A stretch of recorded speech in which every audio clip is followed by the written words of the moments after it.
Halo, nama aku Radia Srijayani dari kelas 12 IPS 1 dan aku absen 28. Nah, di sini aku akan mencoba menerangkan tentang mekanisme penyusunan APBN, tahap penyiapan dan penyusunan rencana APBN atau RAPBN yang dibuat oleh pemerintah dalam bentuk nota keuangan negara.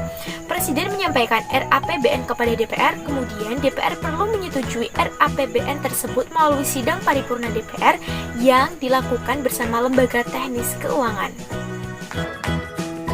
Penyusunan anggaran pendapatan dan belanja negara atau APBN didasarkan pada ketentuan pasal 23 ayat 1 Undang-Undang Dasar 1945 yang telah diubah menjadi pasal 23 ayat 1, 2, dan 3 amandemen Undang-Undang Dasar 1945 yang berbunyi 1. Anggaran pendapatan dan belanja negara sebagai wujud dari pengelolaan keuangan negara ditetapkan setiap tahun dengan undang-undang dan dilaksanakan secara terbuka dan bertanggung jawab untuk sebesar-besarnya kemakmuran rakyat.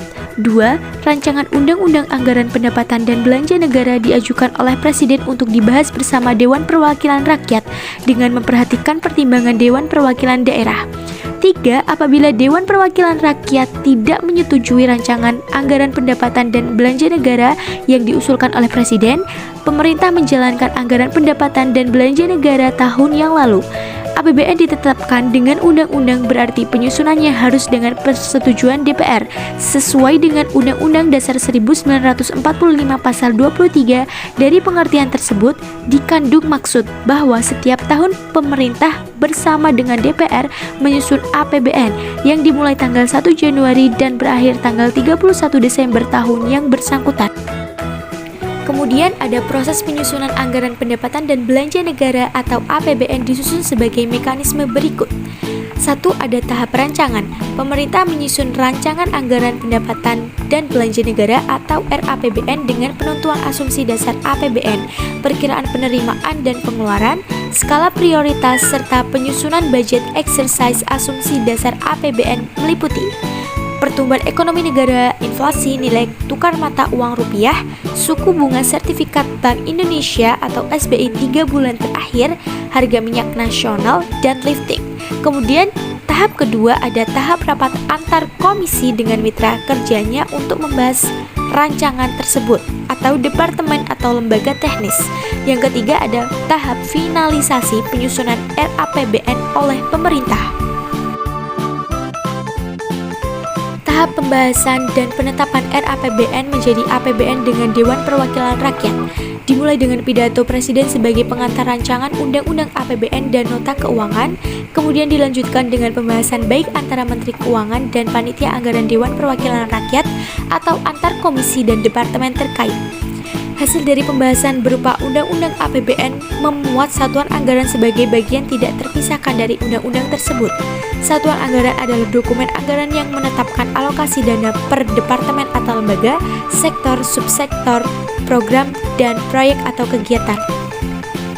Untuk membiayai tugas umum pemerintah dan pembangunan, departemen atau lembaga mengajukan rencana kerja dan anggaran kementerian atau lembaga RKAKL kepada Departemen Keuangan dan Bappenas untuk kemudian dibahas menjadi daftar isian pelaksanaan anggaran DIPA dan diverifikasi sebelum proses pembayaran. Proses ini harus diselesaikan dari Oktober hingga Desember. Menteri Keuangan dan Panitia Anggaran Dewan Perwakilan Rakyat atau DPR atau antar komisi dan departemen terkait akan menetapkan penerimaan atau penolakan RAPBN. Yang C adalah tahap pelaksanaan APBN. Jika RAPBN diterima, maka akan disahkan menjadi APBN dan disampaikan kepada pemerintah untuk dilaksanakan. Tetapi jika RAPBN ditolak, maka pemerintah harus menggunakan APBN sebelumnya.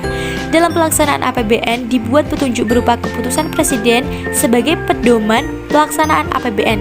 Dalam melaksanakan pembayaran, kepala kantor atau pimpinan proyek di masing-masing kementerian dan lembaga mengajukan surat permintaan pembayaran kepada Kantor Wilayah Pembendaharaan Negara atau KPPN. Yang D adalah tahap pengawasan pelaksana APBN. Tahap pengawasan dilakukan oleh pengawas fungsional baik berasal dari eksternal, luar pemerintah, maupun internal dalam pemerintah. Instansi yang berwenang antara lain adalah Badan Pemeriksaan Keuangan. Dan yang terakhir adalah tahap pertanggungjawaban pelaksanaan APBN. Sebelum berakhirnya tahun anggaran, biasanya di bulan November, pemerintah melalui Menteri Keuangan membuat laporan pertanggungjawaban atas pelaksanaan APBN dan melaporkannya dalam bentuk Rancangan Perhitungan Anggaran Negara atau RUU PAN yang selambat-lambatnya dilakukan 15 bulan setelah berakhirnya pelaksanaan APBN tahun anggaran terkait. Laporan ini harus disusun atas realisasi yang telah diaudit oleh Badan Pemeriksa Keuangan atau BPK.